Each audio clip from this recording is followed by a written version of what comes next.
मित्रांनो, स्वागत करतो तुमचं माझ्या नवीन व्हिडिओ मध्ये। मित्रांनो, काल बिग बॉस मराठी सीझन 5 चा ग्रँड फिनाले पार पडला आणि त्या ब्लॉकबस्टर ठरलेल्या मराठी बिग बॉस सीझन 5 चा टॉपचा विनर झालेला आहे, तो म्हणजे सूरज चव्हाण।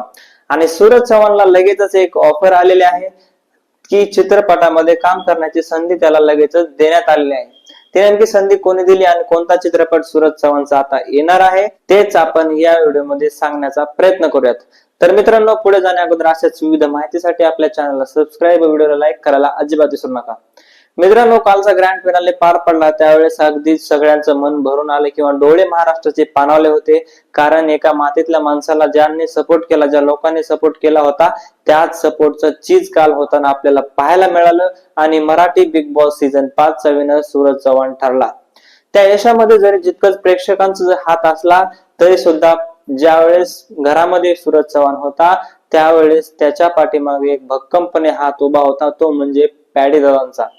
पंढरीनाथ कांबळे हा माणूस जर त्याच्या पाठीमागे नसता तर कदाचित त्यानं हा शो जिंकला नसता, कारण ज्या वेळेस त्याला खरी गरज होती घरामध्ये कोणीतरी साथ देण्याची त्याच वेळेस पॅडी दादांनी त्याला एक पाठीमाग खंबीरपणे साथ दिली होती। त्याच्यामुळेच आज विनर ठरलेला आहे असं मला सुद्धा वाटते आणि अख्ख्या महाराष्ट्रातल्या पब्लिकला वाटते।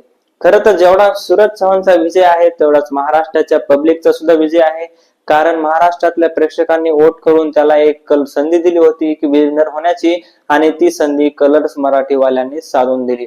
कलर्स मराठीवाले त्याच्या अपोजिट सुद्धा जाऊ शकले असते, तो अभिजितला सुद्धा विनर करू शकले असते, परंतु त्यांनी तसं केलेलं दिसलं नाही।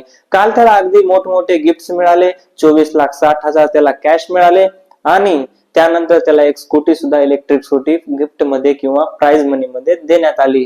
परंतु आता त्याच वेळेस ज्यावेळेस ट्रॉफी त्यांना उचलली त्यावेळेस केदार शिंदेने एक घोषणा केली की मी एक आता नवीन पिक्चर घेऊन येत आहे, झापूक झुपूक त्या पिक्चरचं नाव आहे आणि सूरज चव्हाण हा त्या पिक्चरचा हिरो असणार आहे। गुलगेत किंवा सूरज चव्हाणला आपण मोठ्या पडद्यावर आता लवकरच पाहणार आहोत। तर मित्रांनो, तुम्ही त्या पिक्चर साठी किती उत्सुक आहात हे मला कमेंट मध्ये नक्की सांगा आणि माझ्या चॅनलला सबस्क्राइब करायला विसरू नका। धन्यवाद।